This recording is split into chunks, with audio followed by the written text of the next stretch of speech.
Hey, what's up, everyone? Today we're talking about personal brand clarity. That's right, getting clear on who you are, what your ideas are, and on your content. Check it out. Hey, what's up? Welcome to Brands on Brands. I'm Brandon Birkmeyer, your personal branding coach. And today we are talking about personal brand clarity. Now, for a lot of you, if you are new to this show, I'd love to send you to my website, brandsonbrands.com, to learn more about who we are, what we offer, and how we are building this. But if you need a little bit more one-on-one help, go to brandsonbrands.com/coach to book time with me, set up a free call, or even help. I can even help you with your content if you're looking to set up a new season of a show that you're building. All right. Now, with that out of the way, personal brand clarity is the topic for today, and we're going to cover three different concepts in detail today. One is how you can be clear as you, right? Your personal brand identity, who you are, how to be introducible, how to be referable. Then we're going to talk about how to have a big idea and how to convey that to people. And then we're going to talk about how to be clear with your content. So first, the people, how to be clear as a person, how to be clear with an idea, and then how to be clear with your content. Okay. So let's dive into people first. So when I was at PodFest, which is a podcasting conference that I was speaking at this past week, one of my favorites. If you ever get a chance to go to a podcasting conference, I definitely recommend you check out PodFest.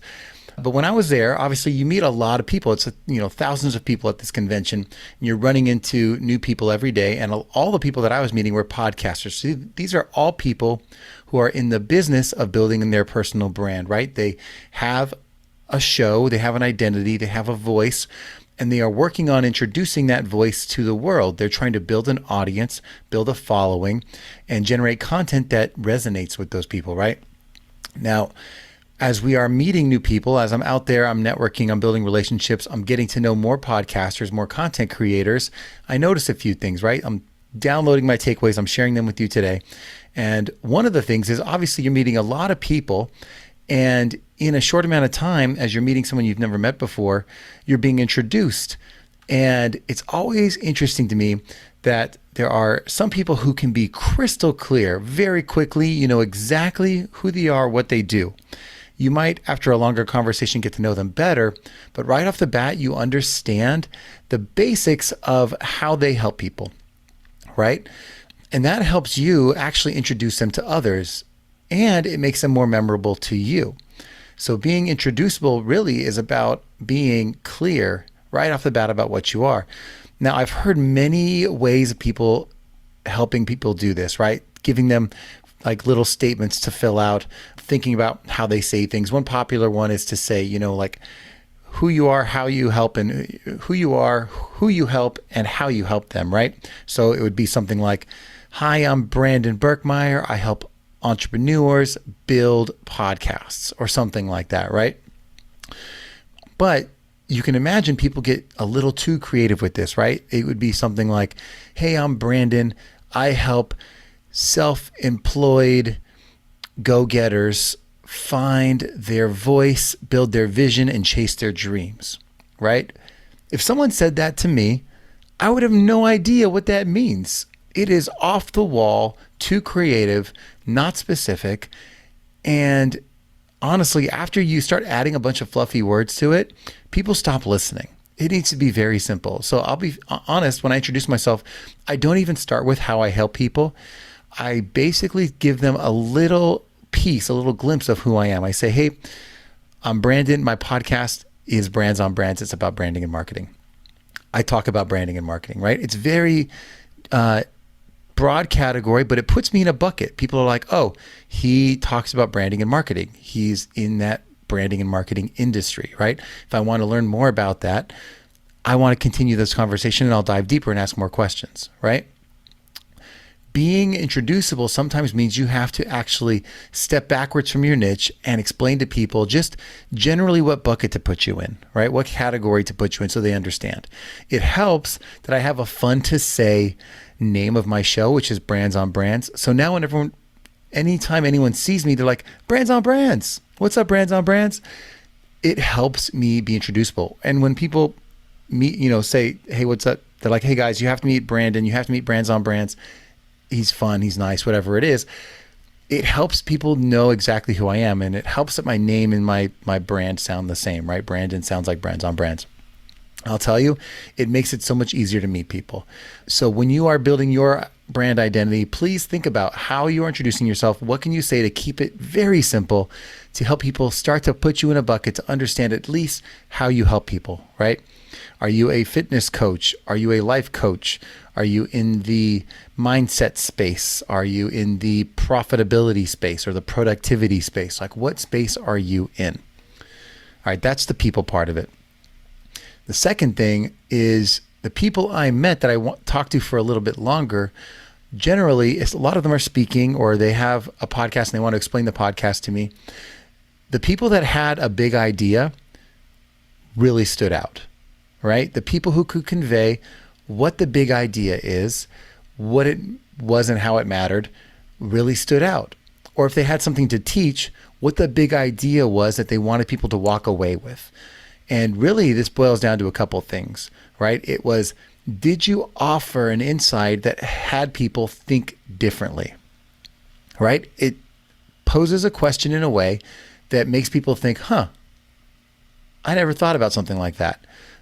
That makes me either reprioritize something I didn't realize was important, or you learn something completely new, right? You make people think different. And part of that is getting out there and quickly being able to explain your idea. Because I think one of the problems is when people explain their ideas, they talk for way too long, right? They kind of go on these long winding paths that you completely lose people on. If you can get to your point quickly, then you bring people into your world where they understand, and then you can elaborate, then you can see if they have questions, then you can flip the conversation around and talk about them. But if all you're doing is explaining your idea over and over again and in longer and longer ways, you're never actually getting to know the other person, right? So it should be a give and take, and being concise helps with that. But I want to get back to this idea of thinking differently, having a big idea, right? So for my talk, I explain things that are pretty standard knowledge, right? There's only so many marketing channels, but it is broad though. You have everything from visual content to video content to audio content across these different social media channels.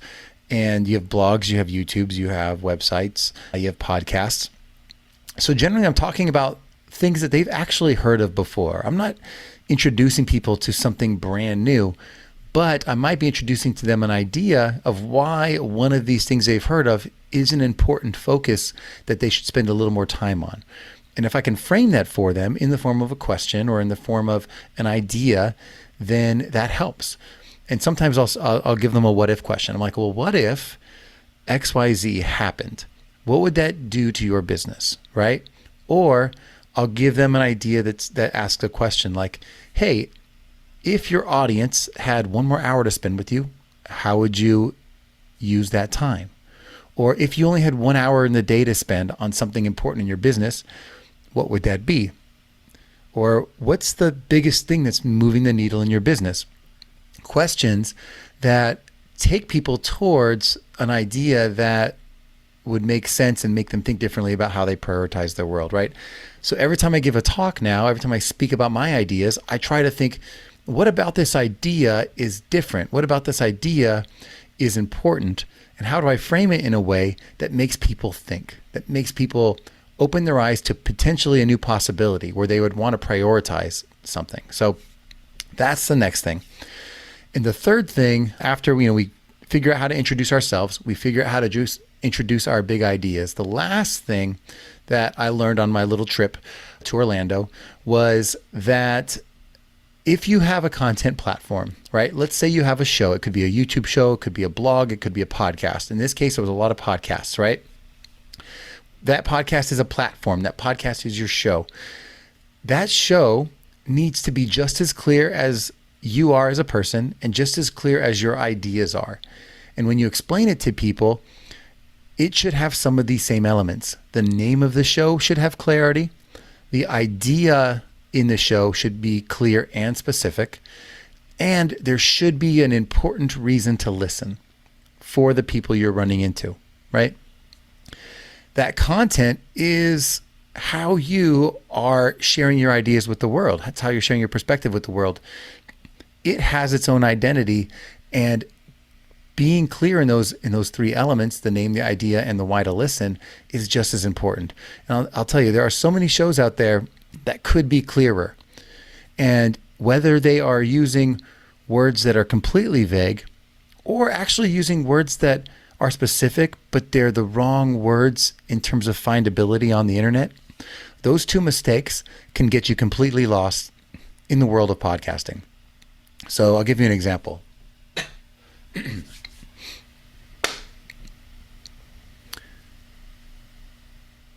There are podcasts out there that just use someone's name, and that person maybe isn't a celebrity, right?